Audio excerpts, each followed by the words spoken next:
ಒಂದು ಕಾಲದಲ್ಲಿ ಹಂಪಿ ಪ್ರಪಂಚದ ಶ್ರೀಮಂತ ನಗರವಾಗಿತ್ತು. ಹಾಗೆ ರಾಮಾಯಣದ ಮಹಾಯುದ್ಧ ನಡೆದ ಜಾಗವೂ ಆಗಿತ್ತು. ಇಂದಿಗೂ ಹಂಪಿ ನಿಜವಾಗ್ಲೂ ಇದೆಯಾ?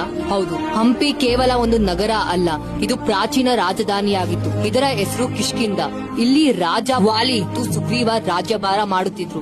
ದೇವರು ರಾಮ ಮತ್ತು ಹನುಮಂತ ಮೊದಲ ಬಾರಿಗೆ ಇಲ್ಲಿಯೇ ಭೇಟಿಯಾದದ್ದು. ಇನ್ನು ಅಂಜನಾದ್ರಿ ಬೆಟ್ಟ ಹನುಮಂತನ ಜನ್ಮಸ್ಥಳ.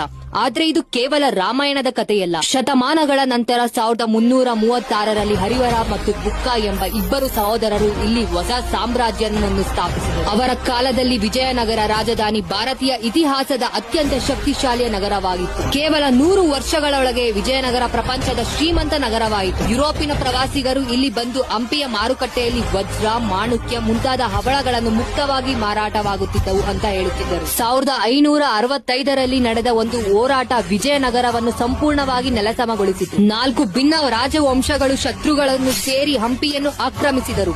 6 ತಿಂಗಳ ನಂತರ ಹಂಪಿ ಲೂಟಿ ಹೊಡೆಯಲಾಯಿತು. 1 ತಿಂಗಳುಗಳ ಕಾಲ ಈ ನಗರ ಹೊತ್ತಿ ಹುರಿಯಿತು. ದೇವಸ್ಥಾನಗಳು ಧ್ವಂಸ ಮಾಡಲ್ಪಟ್ಟವು. ಅರಮನೆಗಳು ಸುಟ್ಟು ಕರಕಲಾಯಿತು. ಒಂದಾನೊಂದು ಕಾಲದಲ್ಲಿ ಪ್ರಪಂಚದ ಶ್ರೀಮಂತ ನಗರವಾಗಿದ್ದ ಹಂಪಿ ಇಂದು ಕೇವಲ ಹಾಳಾದ ಸ್ಥಳವಾಗಿ ಉಳಿಯಿತು. ಆದರೆ ಶಕ್ತಿ, ಸಂಸ್ಕೃತಿ, ಇತಿಹಾಸ ಇವು ಎಂದಿಗೂ ಸಾಯೋದಿಲ್ಲ. ಇವತ್ತಿಗೂ ವಿಜಯನಗರ ಕಾಲದಿಂದ ಪವಿತ್ರವಾದ ವಿರೂಪಾಕ್ಷ ದೇವಸ್ಥಾನದಲ್ಲಿ ಪ್ರತಿದಿನವೂ ಪೂಜೆ ನಡೆಯುತ್ತದೆ. ಅಂಜನಾದ್ರಿ ಬೆಟ್ಟಗಳು ಹನುಮಾನ್ ಆರಾಧನೆ ನಡೆಯುತ್ತಲೇ ಇರುತ್ತದೆ. ಈ ಪಾಳು ಬಿದ್ದ ನಗರ ತನ್ನ ಕತೆ ಹೇಳುತ್ತಲೇ ಇಂದಿಗೂ ಅಮರವಾಗಿದೆ.